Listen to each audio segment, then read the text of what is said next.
Bring it in. Frank and Rob, how you doing this afternoon, my brother? Man, everything's smooth, man. Can't complain, man. Ready for, everything to get back started. Can't wait till everything start up again. So waiting on that. Yeah. Definitely waiting for everything to get started, man. I want to continue to tell the Daddy's Ball podcast listeners to follow us on Podbean.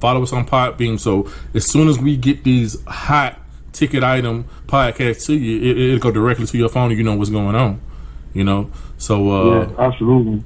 Yeah, we definitely need them to do that. Need to continue to talk to us about the people who they want us to interview and more topics and more sports and stuff like that, because we're gonna keep on handing out those bangers like I always say. But this episode right here, Frankie Rob, this gonna be that one. Hey, who you telling? You telling? Yeah, this man, I've been anticipating this since I first heard about her. And, I could be honest with you. I've never really, followed basketball, period. You know what I'm saying? But then to hear that somebody from Duval County is this type, big time, you know what I'm saying? Mm-hmm. Hey, I was like, yeah, man, we got to get on. Then a couple of girls like, can y'all do her? And, all right, man, I'm going to do my best to get her. If we can get her, I'm with it. Without further ado, man, we have Rennia Davis, man, Tennessee Volunteers, and our own Duval Ribault High School. Rennia, how you doing? What's up, y'all? How y'all doing? We're doing good. We appreciate you. We've been trying to get you on this podcast for like the last 10 years, but we appreciate you taking time to come on here with us and break some bread. So I thank you for your time. Yes, sir. All right, so let's go ahead and get it started. All right, let's start back from your younger years. When you first started playing sports, what sports did you play? To be honest, I played pretty much any sport that was outside. This was always just an athletic kid. Never played on a team or anything because my middle school didn't have any sports. I went to a Montessori program, like a Spanish school. So they didn't have sports. So I ended up playing for Northwestern my 7th grade year. So 6th graders couldn't play at the time. Mm-hmm. So I played middle school basketball for 2 years, and the summer actually before my 7th grade year, I started playing in this PAL league with Showtime Girls Basketball. That was my first basketball team. Mm-hmm. So yeah, shout out to them. That was my first team I ever played on. So that was, the coaches there, they taught me, even from a young age, just discipline. That was just a big thing for him, discipline, and just doing the little things right. So I learned that when I first started playing organized basketball. So how important do you say discipline is to sports, period? Very important. I think it's also just important to life in general. It's just discipline and separate, the good from the great or the good from the average. I think a lot of times, so discipline is going to do it for you. And luckily, I've had some coaches that really emphasize discipline on me. And you said something about your the school that you went to. You said you went to a Spanish school or something like that? Well, they had a Spanish program, but it was a Montessori program that I was in. It was College 24. It's a K-8 school, so I was there for quite a while. What side of town is that on? No. It's right by the main post office. Okay. Right across the street. Yep. Okay. All right. Cool. All right. So when you was at PAL, did you play in the mixed league or was it just all female? I actually played with all girls at the time. I was on. I was always one of the youngest people on the team, basically. But I never played against boys in the PAL, but there did end up getting some leagues with girls and boys playing there. Okay. You were you real good then, or were you just a novice? Like, were you like getting them buckets, or were you just like you had a long way to go? I had a long way to go. Well, let's just say I had a long way to go. I know when I first started playing basketball, especially on Showtime, I definitely wasn't the most experienced player on the team. That was a team that had already been together since they was like 4 years old. Like they were playing together for a while. So I came in late and kind of had to do what I could, but at the time, all I could do was catch and shoot. So, I mean, I couldn't do much but that, and I definitely wasn't about to guard nobody. So I ain't really do, too good in foul. I ain't shine too bright in foul. I was pretty average role player during foul.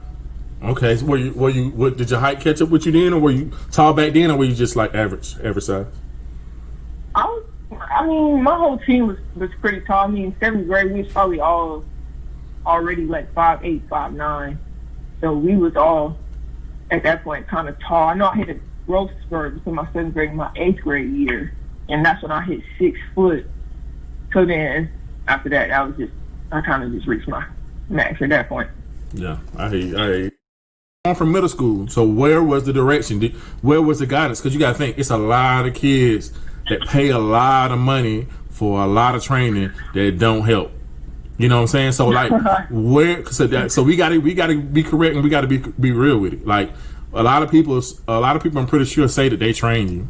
I'm pretty sure that's a lot of people do that. And then, but that's not my point. My point is somebody helped you get to the point where you're at. So what stage were you able to train and get to the point where you're at now? Yeah, I mean, I can't say that was one person specific that helped me get to where I'm at today. I was, blessed enough and fortunate enough that God placed multiple people in my life at every level that I played at. Placed coaches and placed mentors, placed people that could teach me the game in my life, in middle school, in high school, and now in college. So I'm just very blessed and fortunate for a lot of people that God has put in my life. After middle school, actually this was in middle school.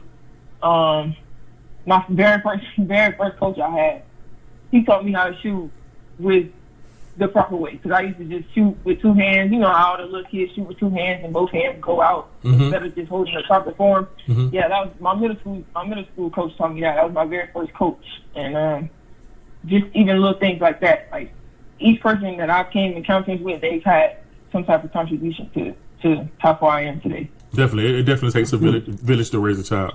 Definitely. So, did you play AAU basketball before Ribault, or did it come with going to Ribault? And how did you end up going to Ribault? Yeah, so that's actually yeah. So when I started playing I was playing for Showtime, as I mentioned before. That was a PAL team, but we also was a travel basketball AAU team. So I did travel basketball with them for I think my 7th grade summer, my 8th grade. No, I think I did it with them for 1 year, and then I went to Ribault. I was interested in Ribault. My mom was interested for the early college program. I was interested for basketball, of course. Mm-hmm. But it all just worked out together in that way. And fortunate enough, Coach Sheila was very accepting. She actually saw a couple of my middle school games. Just happened to be in the crowd and just see a couple of my games and stuff. And we kind of had a relationship prior to me going to Ribault. So that was that was a plus for me. So that when I came there, me and Coach Sheila already had some type of relationship. And then AAU basketball, I ended up playing on the Nike circuit for my last 4 years. A team called Essence Girls Basketball. They were based out of Tallahassee, and now I think they're based out of Daytona. But just playing on the circuit, that was really how I really got better. Playing against that competition every night, because of course in high school it's probably like 1 or 2 players on the opposing team that's even able to keep up, especially going to Ribault. So it's just like AAU was on the circuit was where I really got to compete and see a lot of areas that I need to work on and actually take the time to work on those things. So it seems like now all the elite female teams are in Orlando, Daytona area now. So it's very, very important for, like you said, for a kid to get on the circuit to play against that national talent to make you better, to show you, hey, you ain't as good as you think you are. You know, Right. yeah, that's awesome. So how so was there any other schools that was trying to persuade you to come other than Ribault? To be honest, I wouldn't even say Ribault persuaded me to come. I think that for me, my two options was Ribault and Lee, and that was because they had their early college program. That was my mom was not letting me go to a school without their early college program. I hear you. That was my two options. Yeah, magnet schools are it. The magnet schools are, I mean, it's the best things because it's going to get you where you want to be. It's going to give you that better direction than just getting the diploma. A plain diploma is going to get you ahead of where you're trying to get to. So that's awesome. That's definitely awesome. All right, so let's go into the freshman year. So how was your freshman year at Ribault? At Ribault? Uh-huh. My freshman year at Ribault was, I can't think of a specific word, but I wouldn't say that it was the funnest experience of my life. Mm-hmm. It was a lot of, being the type of person I am, just being laid back naturally, but also having like a game that will speak for me. Sometimes that's a difficult situation for me to come into, especially a program with the tradition of somewhere like Ribault. Yes. So it was, it had a lot of ups and downs. At the end of the day, we won a state championship that year, so I was grateful for that. My first year just coming in, being able to start first off, play significant minutes, have a significant role on the team. My first year, win a state championship. My first year, it just made me want to get it every other year. So it was nice to come into that my first year. How was the fact that you had so many female athletes that came from Ribault and you were stepping into to the shoes of maybe not your freshman year, but going up through high school in the shoes of all those talented women that played at Ribault? I know they reminded you about that. I lied. They had to. Yeah.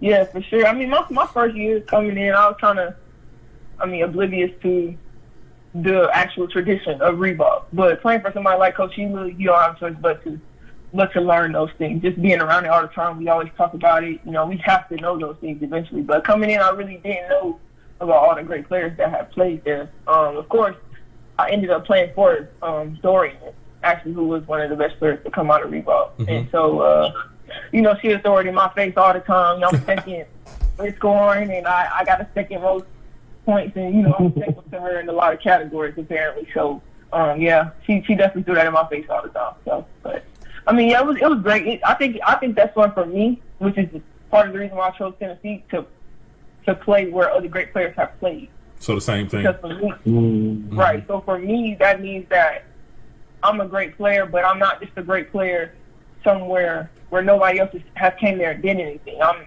considered a great player amongst other great players. That was important for me also.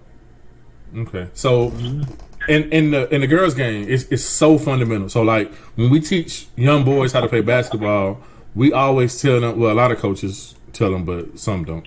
We always tell them to watch college basketball, girls' college basketball, because it's so fundamental. Like the movements and creating space. And you are a great person at creating space on the offensive side of the ball. How did you learn that? That's a good question. That's a tough question. Yeah, I don't know. I think sometimes it's certain things about my game that I think just naturally just kind of happen. I think for me, I have a lot of length on the offensive end, so it could be easier for me to kind of create space compared to a lot of other people who may not have that same length. Yeah, that's true. And but one thing I want to get into before we get into the championship, when I became a fan of yours, which you didn't know I was a fan of yours at all, but I was a big fan of yours. I was a fan of you, and I was a fan of. There's a female that went to Potter's house, and she ended up going to IMG. What's her name? Rella. You said Rella? Rella Booth. Rella Booth, yeah. So I was a fan of both of y'all, and I was always wondering which one of y'all was going to be better, as time went by. Did you feel any kind of, not pressure or any kind of insight that kind of y'all was the two best people in Jacksonville at one point in time? I can leave that open for debate, but I think that Rella was definitely a great player. She was somebody who, I know each time we played against her, I got her best game, she got my best game. So to me, that was the funniest part about playing against her. I mean, she got the best of me. I think our sophomore year, I got her our freshman year, but we didn't get to play again after that. But that was just fun for me to play against somebody with that skill level, that athleticism, that size, that skill set. Like that was fun for me because I don't get that on an everyday basis. Yeah. In Jacksonville. Yeah. And it's the thing about it is just the fact that I think kids need to play sports to win championships, but at the same time, I would like, if I'm playing, I want to be the best. You know what I'm saying? The best in the city, the best in the state, the best in the country, all that kind of stuff. And I always ingrain that into my kids no matter what they did. You know what I'm saying? If you're going to do something, be the best at it. And to actually go out and see your competition in the city, go out and see your competition in the state, and acknowledge that, it'll kind of give you some motivation to keep working and be better. Definitely. For sure. So, did you do a lot of training with I'm trying to think of the name of the coach. It's a male at the Legend Center. Oh, Coach Green? Yeah, Coach Green. Did you do a lot of training with him? Yeah, Coach Green, that's my dude right there, Coach Green. I probably started like really working out, learning how to really work out from Coach Green. Definitely learned that from him. I've been in the gym with him since I was in 8th grade. Actually, when I started playing for Essence, is when I started working out with Coach Green at Legend Center. And I would leave Ribault practice and go work out with Coach Green sometimes. And that would be, I wake up early Saturday morning to go work out with Coach Green for hours, like just working on stuff. And I'm in the 8th grade. His game is so much more advanced than me, obviously, because he's played college basketball and stuff already. I'm in the 8th grade, but just learning at that pace, that speed, those moves that now I get it, but at the time you don't, but you keep working at it. And I think for him, like, he was so advanced, like I always wanted to know like what he was thinking. So it was like our relationship was like he made me want to be in the gym with him all the time. So, like, I'm going to give a plug to parents. Big time plug. So, my daughter worked out with Coach Green a couple of times. And one thing you can look at about training, some things you don't have to ask, some things you can just see. So, like, when you pick your trainer and stuff like that, one reason you're going to know whether he's good or bad is the people that come back to him. So, like, if those top players come back to him when they come back to Jacksonville to visit their mom or whatever like that, to practice and get a workout in, he was very instrumental in the development. And a lot of parents just don't see that. A lot of parents listen to what trainers say, but the trainers have no proof of kids that they got to a certain level. Like, they have no list of names that they got that help get to a certain level. Don't get me wrong, it takes a village to raise a child, and that's true with training too, but kind of look into the people who they train before you. That'll help you settle down to pick the right trainers in the certain areas across the country. But all right, so let's get into the big time, man. So, like, how many state championships did y'all win? We won 3 state championships, 1 national championship. I know, that's awesome, man. That's awesome. I know you beat Sean out for an award as a news award. You definitely deserved it. But I love the competition between y'all two because I really felt like both of y'all two represented the city well, and y'all still represent the city well now. How I feel, like, I don't know, but I'm from that side of town. My sisters went to Ribault, and they was there when they was winning, the track and also in basketball, right? So how does that feel to have the first national win? So how does that feel to have your name on the board as being the team with the national championship?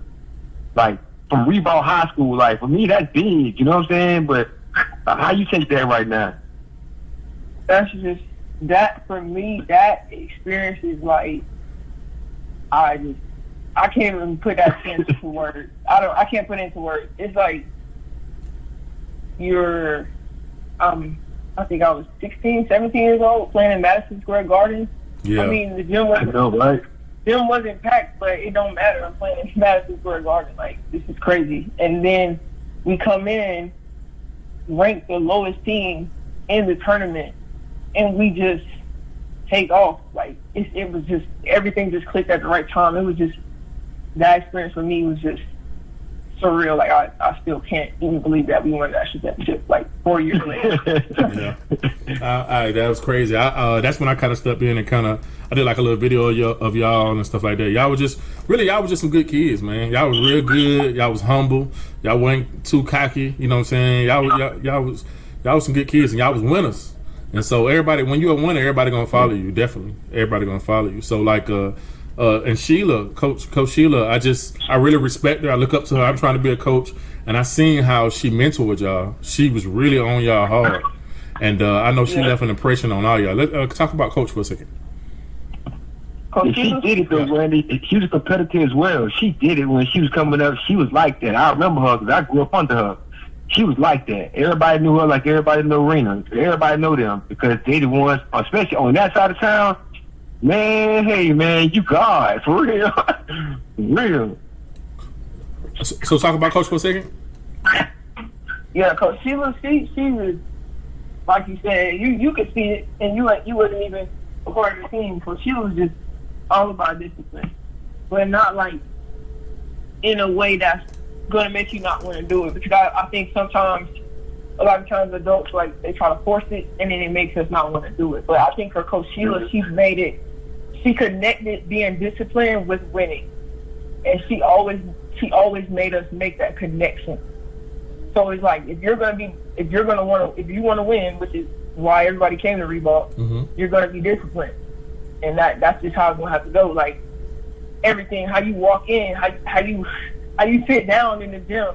We used to sit down together at the same exact time. Like we would walk in the gym, wait on all of the team to get up, walk up the bleachers at the same exact time, left foot, right foot, sit down at the same exact time, like down to the T. And it might seem like petty or very minuscule at the time, but when you look back, it's like these little things are the reason why we kept winning games. Like all of that stuff mattered. So who were some people did you meet any people when you was in New York? Did you meet any famous people when you was in New York? Famous? I think I did. I actually think we met a rapper that's from here. Oh, for real? But I can't remember his name. He's like an older. Yeah, I can't remember his name. But he was an older rapper. Yeah. Okay. All right. So like, let's get on the recruiting side. So you did everything you did that you needed to do on your side, as far as basketball and your academics, to give yourself a full scholarship. Were you ranked in the nation? How were you ranked in the nation? I know you was ranked, but I just don't know the number. And how was the recruiting? When did you start first getting offers?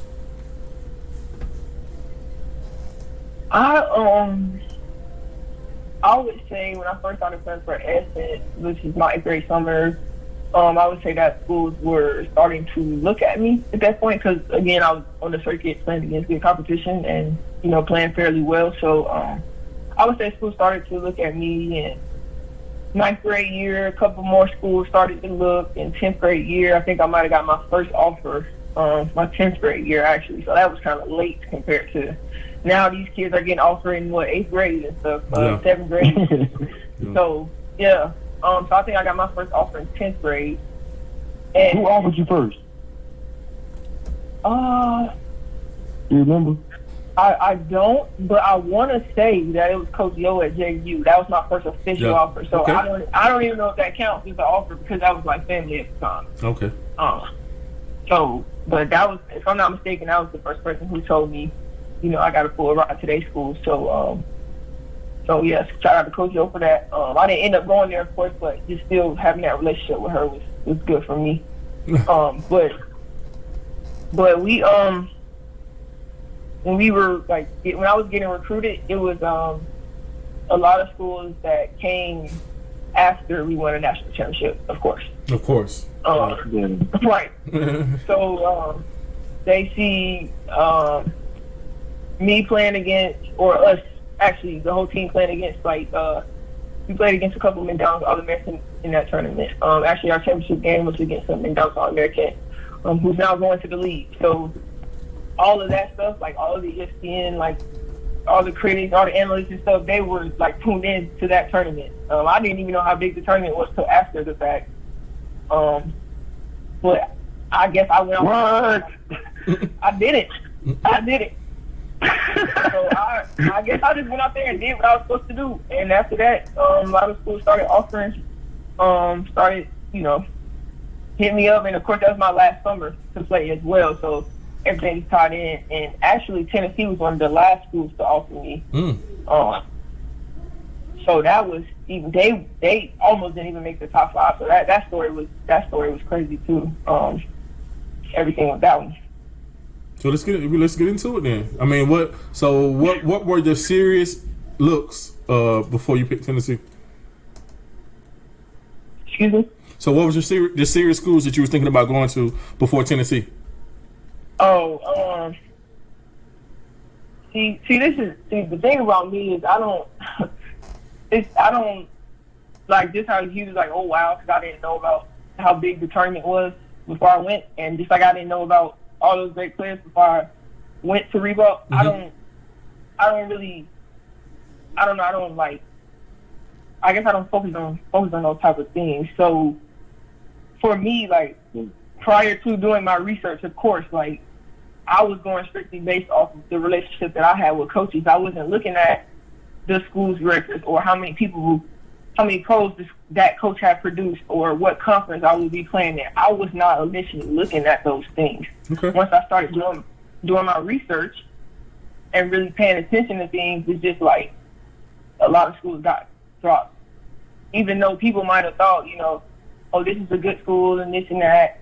Well, I'm talking to players that's on the team now, and they not even liking the relationship that they have with the coach. They're winning games, but they're not liking their relationship with the coach. So I don't want to go there and have that same experience or whatever the case might be. So I just started doing a lot of research.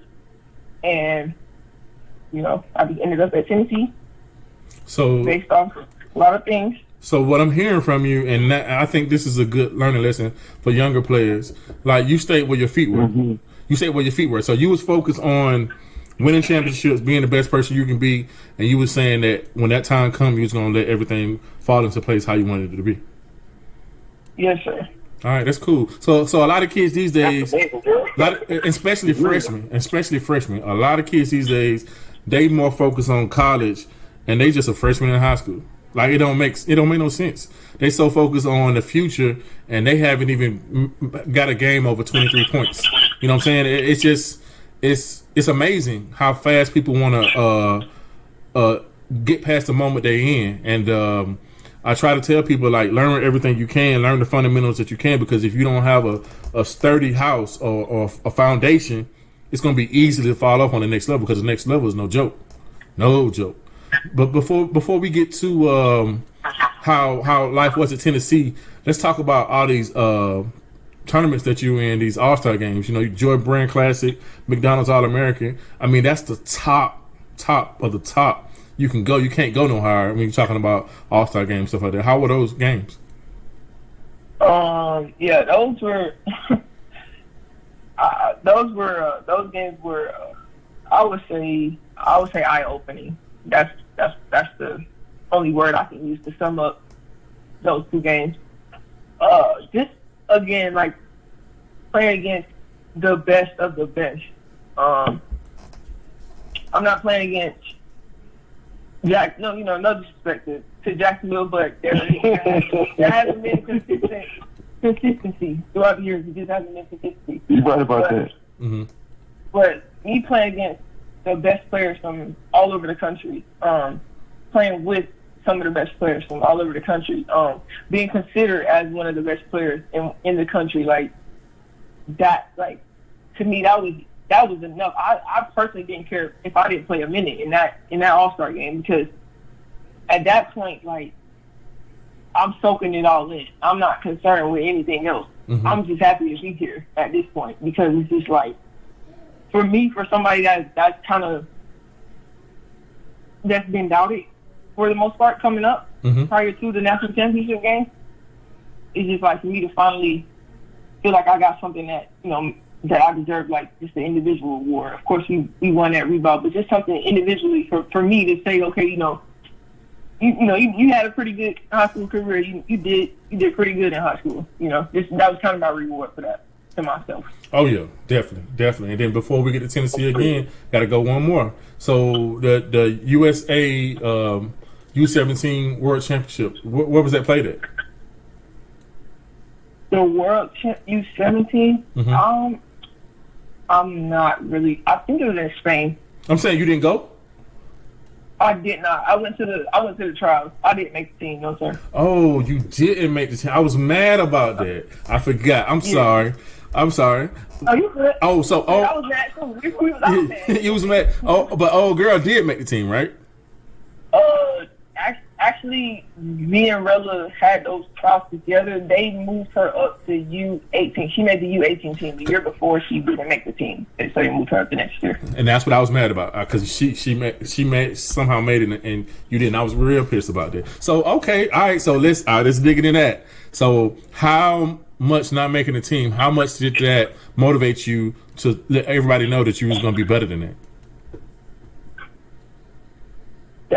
I mean, it did just that. It was motivation. It was motivation because I feel like, it was crazy for me because there was an invite portion of the USA trials, so they invited 30 of us to the trials, but the trial that I was at had 112 girls at it.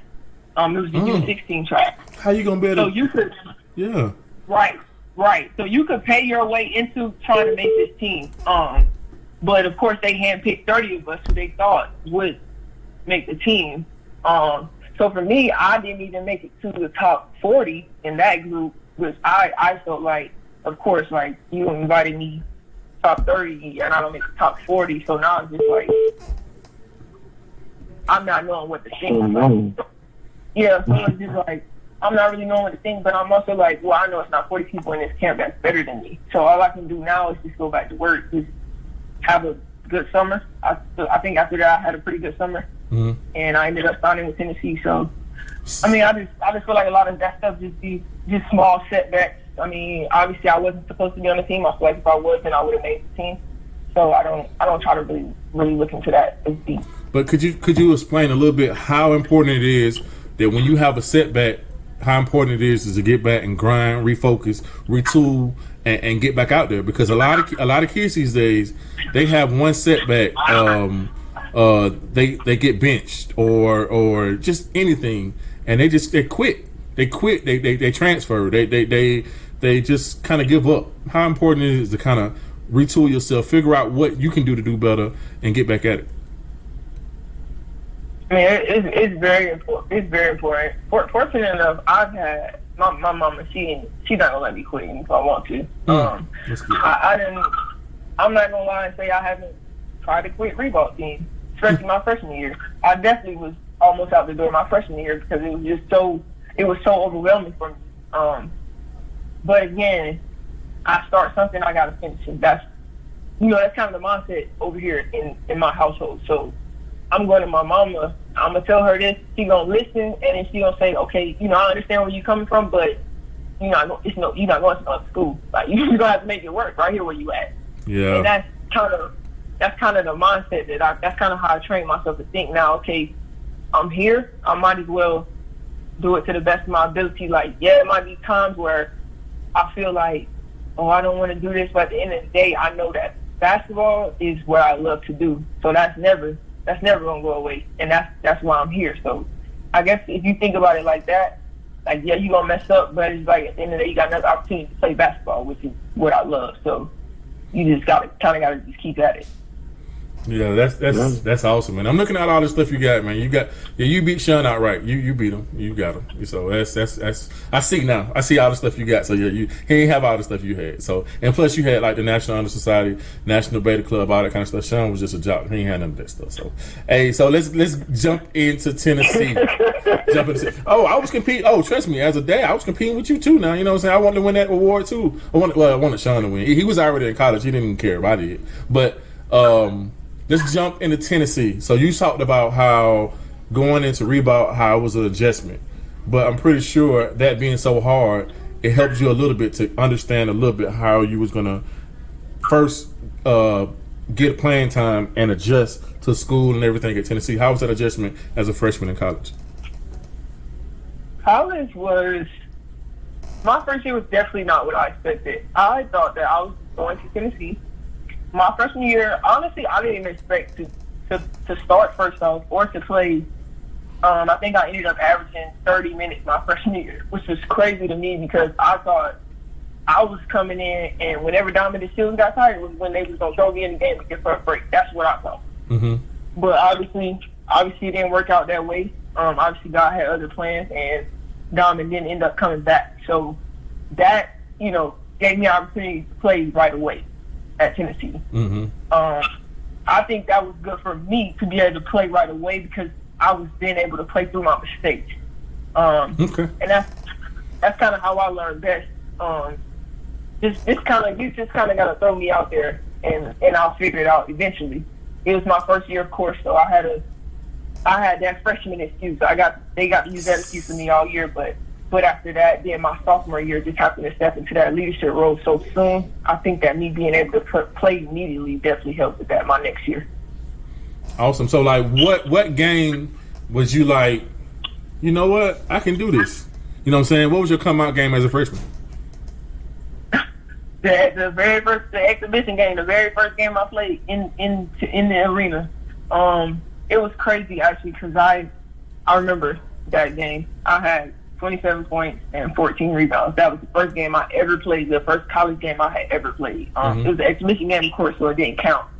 But for me, like, even though we were playing against Division II basketball players, like, they were still in college. Like, they still had been there before me. So for me, it's just like, at that moment, I'm like, okay, maybe I kind of can do this a little bit. Mm-hmm. And then as the competition increased and as I'm starting to get into it and the game starting to slow down a little bit, I'm like, well, it's really not that much harder than what I've been doing my whole life. It's really the same thing. It's just, you just got to do it way more consistently now because it's several other people who can do the same thing that you're doing now. It's about consistency. Okay. Yeah, I understand that. Well, how was the a lot of basketball players don't really get in shape. Our football players either. So how was that? Was you in pretty good shape for the regimen you had in practice and stuff like that? I wouldn't say I was in shape initially. No, I don't know if anybody. Oh yeah, that's true. Like any freshman can really replicate their first summer of conditioning. Yeah, it's insane. It's intense. But no, I wouldn't say I was in shape. Okay. All right. So and it's like really nothing you can do to kind of duplicate that, huh? Those practices and stuff like that. I mean, you can keep doing what you've been doing. I would advise you not sit down. That's all I can say is just stay moving. I mean, at the end of the day, it's still gonna be different. All right, it's awesome. So going into, you say you're going into your sophomore year, had you already been on ESPN highlights with your name and all that stuff before then? My freshman year. Mm-hmm. I don't think so, honestly, because I wasn't even my freshman year. I played with Mercedes Russell and Jamie Nard, and nobody even knew really. We did. So you good. We did in Jacksonville, so you get on it. But I'm saying, but at first time you see yourself on ESPN is like crazy. Do you remember that? Yeah, actually, the first time I ever seen myself on ESPN was, I think, the national championship game. That's true. Yeah, it was recorded. My mom had it recorded, and as soon as we won the national championship game, like, literally the first thing I did when I got back home was watch the game. Yeah. And I still watch that game to this day, so that's just crazy to me. Yeah. All right, now I got a question for you. I love the modest and the humble side of you. But, like, somebody like myself, like you said, when you made that All-Star game, it was something you did, like, made you happy that I did this for myself. Like, I put myself in a position to where I'm eligible to receive this kind of benefits and awards. So my question is, like, you left Ribault, prestigious, and like you said, you went to Tennessee, prestigious. How does it feel? Like my son went to Alabama. Sean went to Ohio State. Like, I asked both of those boys, like, okay, I know you, whatever, but how I feel, like, I know when you play basketball, you dream about playing on the top level. So how does it feel actually hitting that level in college? Like, you did it in high school, but Ribault is local, you feel me? But when you go to nationally, where if you talk about girls basketball, you have to mention Tennessee, you got to mention Duke, you got to mention UConn because of the prestige behind those schools. So how does it feel? You got your jersey with your name on the back of at Tennessee. How does that fit? Like, give me something, you know? Yeah. I mean, it's so crazy to put that orange on every game. It's like, it's just like Ribault all over again. Like, everybody want to beat you, and you got to deal with that every single night. So it's just like, people gonna give you their best game, but that's part of why you go there. Like, that's part of why you do it. You want to compete. You want people's best game. You don't want to beat somebody at their lowest. Like, you want to beat people because you beat them because you just better than them. And that's at the end of the day, that's what it's about for me. Like, I'm going to Tennessee. Like, yeah, we ain't the past few years I've been there, we ain't reached our full potential in my opinion. But at the end of the day, like, this is my last year, so we gotta, it's time to turn this thing around. I know I'm gonna get everybody's best game plan every night, but it's still up to me to do what I need to do. So I mean, it feels similar to Ribault, actually, to put it in lesser words. But you are going back for this next season. Yes, sir. Yes, sir. Okay, all right. That was one question I wasn't gonna ask you. I was just gonna see if you're gonna say that. So, like, with all these awards, I'm looking at all your awards in college. It doubles the awards that you got in high school. So, like, how is it when you come back to Jacksonville and just people? I know people just because Sean, like, he can't, like, when he goes to the mall or something like that. Like, it's weird because he can't, like, just go to a store and come back and go to the car because, like, everybody know him. And I know it's the same thing for you. How is that? Yeah, I don't. It's crazy. I don't wear no orange nowhere. For real? Nowhere. You probably won't. Like, if you see me, you probably won't even know who I am unless you know, like, how I walk. Like, some people know how I walk. Some people know, like, the tattoos on my leg and stuff. But other than that, like, I have my head covered up or a hoodie on or something. Like, I just like to be laid back and chill. But I know, like, people see me, they gonna want to talk or take a picture, which I don't mind, but sometimes you just like to just be regular. Sometimes it is not about all that all the time. That's crazy. That's the same thing Sean do. He put on a hoodie. He tried to put on a hoodie. It's hot outside and he have on a hoodie, like because he just want to be like just kind of like you said, just regular. So like, but you also do know how important it is, both of y'all, because I get on Sean but all the time, how important it is for y'all to get back. Because the thing about it is that, look at the Jacksonville Jaguars from when you was a kid. Like, a lot of the Jacksonville Jaguars didn't come to the north side. A lot of the Jacksonville Jaguars, I know for a fact they didn't come to the west side or whatever.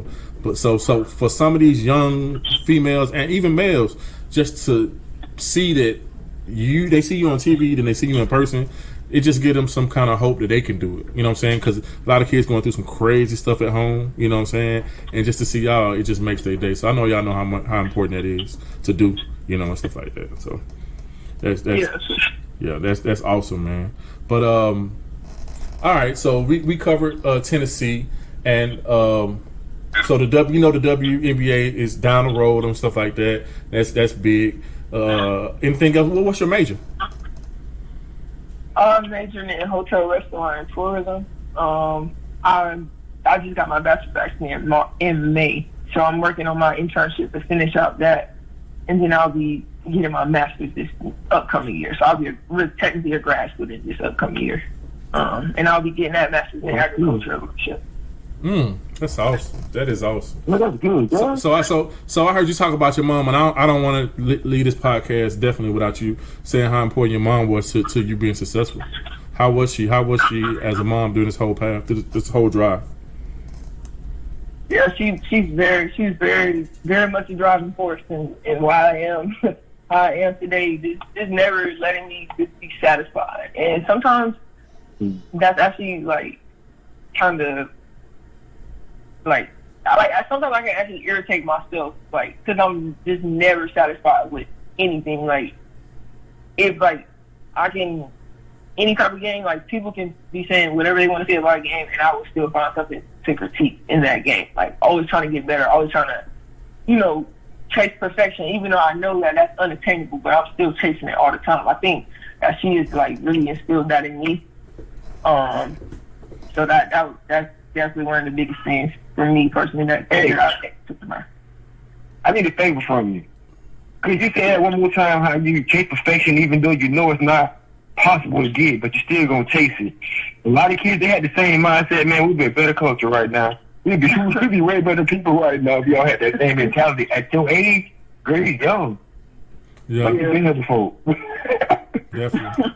I've heard that a couple times, actually. I've been here before, whatever that means. But, So what advice would you give, and I ask this to all our podcast participants, what advice would you give to parents that's, that have a kid that's kind of special, that's trying to motivate them to stay on the right track, and also the kids that's trying to be like you, that's trying to be a McDonald's All-American or trying to be great, trying to get to a national championship? What advice would you give to parents and also to kids? I'll say for parents, just allow your kids to make mistakes. I think a lot of times, a lot of these parents, well, my child is the best, why my child not getting this accolade or this award or this and that. But it's not always about, be supportive of your child where they are now. So it's not about, your child does not have to be the next Rennia Davis. Your child can be the first, whatever their name is. It's not always about awards, accolades, and all of that. I think people's definition of success is so different. But I think allowing the kids to just be themselves and make mistakes and figure out if this is even what they want to do, how willing they are to want to be great, because that's not up to the parent, that's up to the child. Mm-hmm. Whatever sacrifice they willing to make. So just allowing the kids to just be them, and whatever that means, having those open communications, because I know there was a couple times I had to even tell my mom, if you really think that every single night I said, well, this court, I'm finna score 30 points, you think that every night? I'm not saying that I can't do it, but I'm just saying if I don't score 30 points, that don't mean that you have to be disappointed in me. That don't mean that I'm not still growing as a player. It's a process. And I think that a lot of these parents haven't played sports. They don't know. So just having open communications with your parents, explaining to them, this gives me negative. I've told my mom a couple times, when you say certain stuff, after a game, don't. Because, after a game, you feel how you feel. You in the mood. But parents don't know that because they haven't played. My mom never played a sport in her life. So she don't know. She don't know after the game if we win. I don't got nothing to say. She's learned now, but when I first started playing, she. So yeah, just those open communications. I think that's big on the parent and the child. Okay. Mm-hmm. All right, Frank Rob, man, take us out, bro. Man, here goes another epic podcast with a future WNBA All-Star. It could happen right now. WNBA All-Star here from Duval County, man, and she gave everybody could learn something from this. Parents, kids, even if you're 5 years old, you understand you can learn from this, man, because it just gives you what you need to prevail in life, not in sports, but life, period. So appreciate her coming on. Love it, man. Remember, follow us on Instagram, Snapchat, everything. We on everything. You hit us up. Any questions about us interviewing other people, and go back and listen to the old podcast and see what we got going on there for you. We got a lot of good subjects on here again. So thank you, everybody, for listening. Thank you, Rennia, for being on. For real. Thank y'all for having me. I appreciate it. All right. Yes, sir. All right, thanks.